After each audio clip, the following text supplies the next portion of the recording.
Mesdames et messieurs, bonjour et ravi de vous retrouver dans cette édition de Midi au Caire, votre fenêtre sur le monde égyptien, à travers laquelle on essaie de vous présenter presque tous les événements, les grands événements qui ont émaillé la scène égyptienne dans plusieurs domaines, notamment dans le domaine politique et économique. Donc nous allons être ensemble dans cette nouvelle tournée dans le monde égyptien, mais après cette petite pause.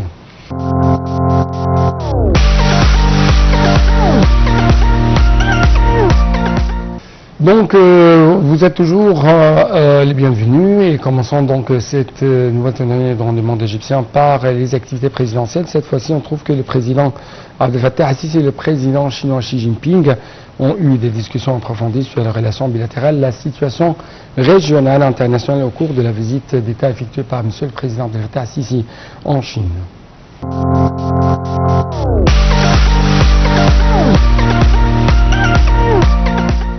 D'autre part, on trouve que le porte-parole du ministère égyptien des Affaires étrangères, M. Ahmed Abou Zeid, a indiqué que l'Égypte louait le rôle des opérations de maintien de la paix pour renforcer et préserver la paix et la sécurité internationale, partant de sa croyance à l'action collective pour instaurer la paix. S'exprimant sur son compte X, M. Abou Zeid a indiqué que l'Égypte commémorait le 76e anniversaire des forces de maintien de la paix de l'ONU et célébrait également les efforts et les sacrifices du personnel militaire et du maintien de la paix. M. Abou Zeid a mis en relief les contributions de l'Égypte aux missions unisiennes de maintien de la paix depuis la création de ces missions en 1960, soulignant la participation de l'Égypte aux opérations de maintien de la paix dans 24 pays et la participation dans 38 missions de paix onisiennes. Le porte-parole a également souligné le Centre international du Caire pour la résolution des conflits, le maintien de la paix et la consolidation de la paix, CCPA, d'unique de genre en Afrique.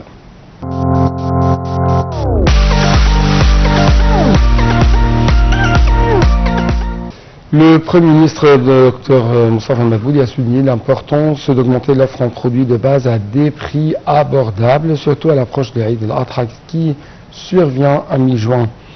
Lors d'une réunion avec le Premier ministre Moustapha Madbouli, le ministre de l'Approvisionnement et du Commerce intérieur Ali El-Moussalhi est revenu sur les réserves stratégiques de l'Égypte en produits de base. La réserve stratégique de blé couvre en fait 5,3 mois de consommation jusqu'au 2 novembre 2024. C'est ce qu'a déclaré El-Moussalhi.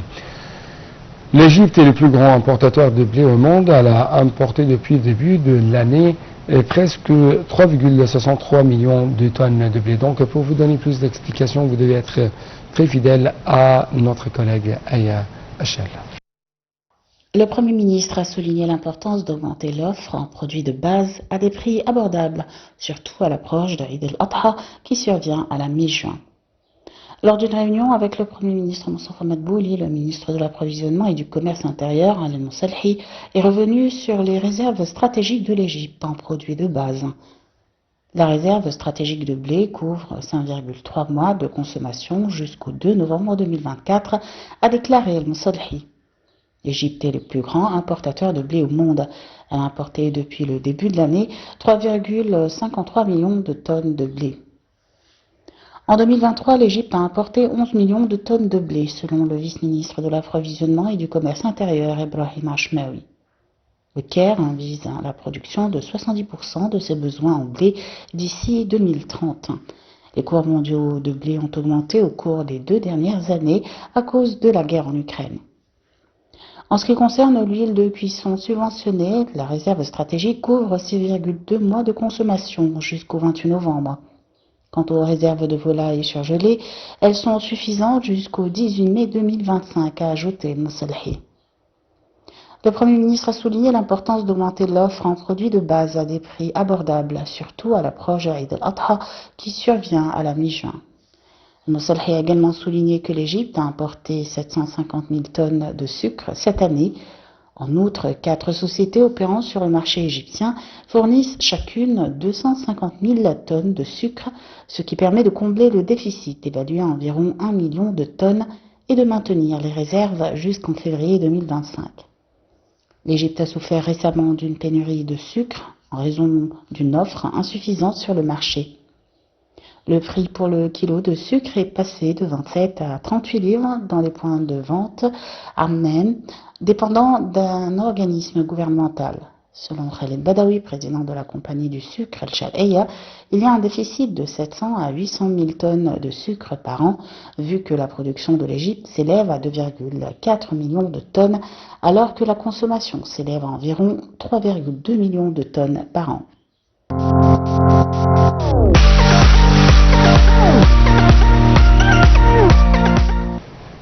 Donc sur un autre plan, on trouve que le ministre de l'électricité et des énergies renouvelables, M. Mohamed Dachek, a assisté à l'inauguration du projet de centrale éolienne dans le golfe de Suez d'une capacité de 252 MW sous le parrainage du Premier ministre Dr Moustapha Madbouli. La centrale éolienne est composée de 70 tribunes éoliennes d'une capacité de 3,6 MW chacune. En fait, le projet devrait également produire 1200 GW d'électricité par an. Les explications donc dans ce commentaire.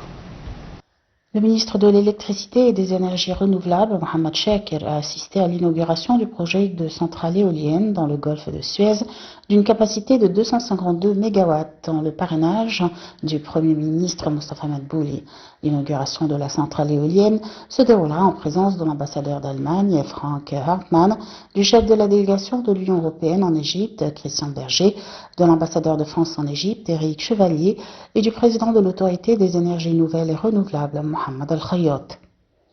La centrale éolienne est composée de 70 turbines éoliennes d'une capacité de 3,6 millions de mégawatts chacune.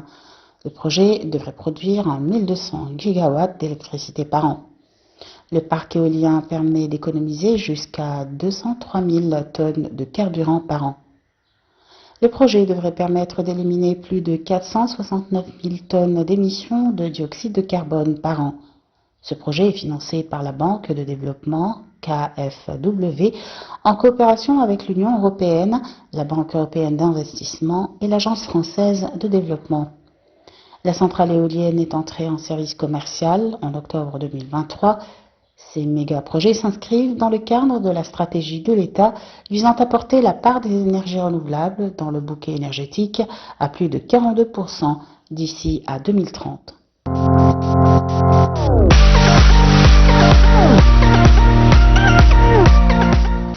Quant au gouverneur de la Banque centrale égyptienne, la BCE, et gouverneur de l'Égypte auprès de la Banque africaine de développement Hassan Abdallah, il a présidé la délégation de l'Égypte au 59e Assemblée annuelle de la BAD tenue à Nairobi du 27 au 31 mai, qui coïncide également avec la 60 années de l'anniversaire de la banque. Ces réunions se tiennent sous le thème la transformation de l'Afrique, le groupe de la Banque africaine de développement et la réforme de l'architecture financière mondiale. Un communiqué conjoint de la BCE et du ministère de la Coopération internationale affirme que la participation de l'Égypte à cet événement s'inscrit dans le cadre de son souci de renforcer la coopération avec les pays africains frères et les relations avec les principaux partenaires au développement. Ces réunions annuelles sont une bonne opportunité pour les participants de discuter, ou plutôt de discuter des questions économiques actuelles, de changer leurs expériences et de proposer des solutions financières innovantes renforçant le développement du continent.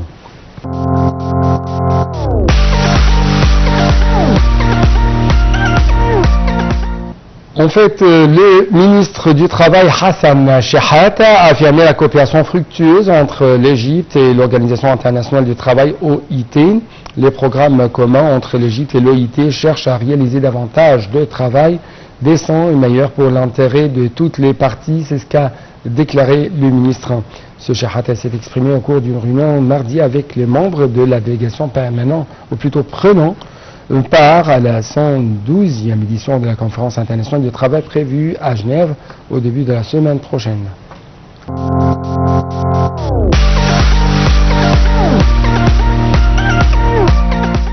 Quant à la ministre du Développement et du Plan économique, Hala Saïd, elle a déclaré que le plan de développement économique et social pour l'exercice financier 2024-2025 vise à atteindre un taux de croissance économique réel de l'ordre de 4,2% par rapport au faible taux de croissance économique attendu pour l'année 2023-2024 estimé à 2,9%. Ce fonds d'impact direct des crises économiques et géopolitiques dans le monde et la région ont été témoins et leurs répercussions internationales et locales.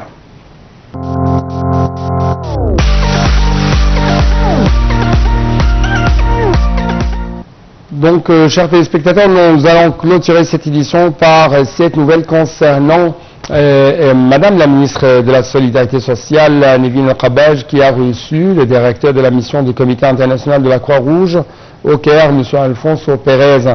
La rencontre a eu lieu au siège du ministère de la nouvelle capitale administrative, a porté sur les moyens d'acheminer l'aide humanitaire étant donné les crises qui sévissent dans la région arabe.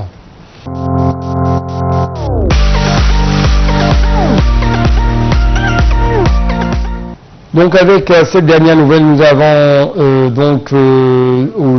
avons dû finir cette édition de notre programme Midi en Caire. C'est pourquoi permettez-moi de vous remercier infiniment pour votre attention. Toujours pour suivre nos programmes sur votre chaîne Altv International. Au revoir.